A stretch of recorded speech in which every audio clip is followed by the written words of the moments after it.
शैक्षणिक सर्वेक्षण। लगभग 15 घरों में शैक्षणिक निरीक्षण के पश्चात यह ज्ञात हुआ कि शहरों की तुलना में गांव में रहने वाले लोग अपने बच्चों को कम पढ़ाते लिखाते हैं। इसके भी कई कारण हैं, जिनमें से क्रमशः आर्थिक कमजोरी, अभिभावक का जागरूक न होना तथा लक्ष्य निर्धारित न रहना।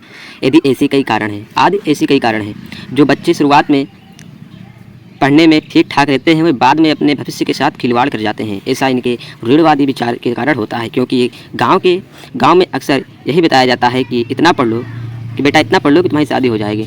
यह धारणा समानता लड़कियों के प्रति पाई जाती है, लेकिन कुछ ऐसे भी अभिभावक हैं जो अपने खेतों को बेचकर बच्चों को अच्छी शिक्षा दिला रहे हैं, और यही बच्चे कल के IAS, IPS इंजीनियर बनने में सक्षम हो पाते हैं।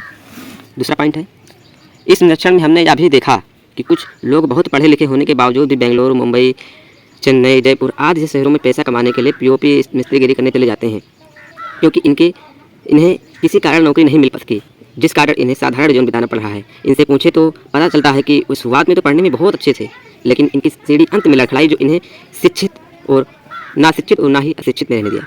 इस निरीक्षण के दौरान हमने पाया कि आसपास के 15 घरों में कोई ऐसा व्यक्ति नहीं जो सरकारी नौकरी करता हो। ऐसा इनके नकारात्मक सोच के कारण है, जो आज किसी के पास सरकारी नौकरी नहीं है, क्योंकि इनके अंदर एक रूढ़िवादी विचार और ऐसी विचार प्रवृत्ति है जो इन्हें पीछे खींचती है। ये लोग सोचते हैं कि जो लोग इतने पढ़े लिखे हैं उन्हें तो नौकरी मिलती नहीं, हमें कैसे मिलेगी। हमने इस निरीक्षण में देखा, जो पिता या अभिभावक कहते हैं कि हमारे पास शुल्क जमा करने के लिए पर्याप्त रुपया नहीं है, वही अभिभावक शाम को दारू और दिन भर में कम से कम 100 रुपये का चाय गुटखा में खर्च कर देते हैं। यदि इसी रुपये को ये बचाने लगें और अपने बच्चे के भविष्य में लगाने लगें, तो हमारे देश में जो शिक्षा के प्रति गरीबी का भाव है वह लगभग खत्म हो जाएगा। तीसरा बिंदु, इस निरीक्षण के दौरान हमने यह भी पाया कि लड़कों की तुलना में लड़कियों को कम शिक्षा दिलाया जा रहा है। ऐसा क्यों?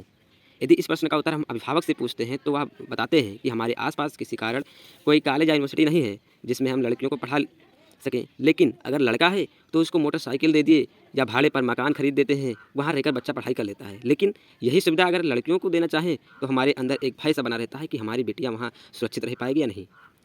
उपयुक्त वाक्यों के अध्ययन के फलस्वरूप पता चलता है कि गांव के अभिभावक अपने लड़कियों को लेकर असुरक्षित महसूस करते हैं, जिसके कारण लड़कियों को उच्च शिक्षा नहीं मिल पाती है। इस निरीक्षण में हमें एक महत्वपूर्ण बिंदु यह देखने को मिलता है कि गांव में रहने वाले बच्चे शुरुआत में तो पढ़ने में बहुत अच्छे रहते हैं, लेकिन इनके अभिभावक की रूढ़िवादी विचार और आर्थिक कमजोरी होने के कारण उनका भविष्य बदल जाता है, और अंत में कलम की जगह पर उनके हाथ में कुदाली, फोड़ा या कन्नी आदि जैसे चीज़ें ही रह जाती हैं। ये स्थिति हमारे देश के लिए और हमारे लिए बहुत अपमानजनक है, क्योंकि हो सकता है कि इसी में से कोई एक बच्चा कल का अब्दुल कलाम या भीमराव अम्बेडकर हो। तीसरे जो एक महत्वपूर्ण बिंदु हमने देखा, यदि इस निरीक्षण में प्राथमिक शिक्षा कक्षा 1 से या 5 तक या 8 तक की ओर ध्यान दें, तो लगभग सभी छात्र बच्चे इसको ग्रहण करने मिलेंगे। लेकिन इस निरीक्षण में भी विभिन्नता देखने को मिलती है। जैसे इनमें से कुछ बच्चे सरकारी विद्यालय में अध्ययन करते हैं, तो कुछ निजी विद्यालयों में। यदि इन दोनों विद्यालयों की सुविधा को देखें, तो सरकारी विद्यालय में निजी के मुकाबले कम सुविधाएं मिलेंगी, जैसे शिक्षक का अभाव होना। शिक्षक की कमी रहती है सरकारी विद्यालयों में, ऐसा हमने देखा है। बल्ब और पंखे का अभाव। गर्मी में पंखे की आवश्यकता होती है, बल्ब की तो मानो नहीं होती है, लेकिन पंखे की होती है, तो वहाँ पंखे भी कम ही देखने को मिलते हैं। मैदान की कमी, अक्सर सरकारी स्कूल में मैदान की कमी होती है, छोटी फील्ड होती है, खेलने के लिए अतिरिक्त सामान नहीं होते हैं, तथा बैठने के लिए डेस्क का अभाव आदि। अब इन दोनों की पढ़ाई की तुलना करें तो पाएंगे कि यदि सरकारी स्कूल में 5 कक्षाएं हैं तो शिक्षक मात्र 1 या 2 होंगे, और यदि निजी विद्यालय में देखें तो पाएंगे कि यदि वर्तमान में 5 कक्षाएं चल रही हैं तो वहाँ शिक्षक 5 से 7 होंगे। अब बताइए पढ़ाई अच्छे से कहाँ होती होगी? निजी में।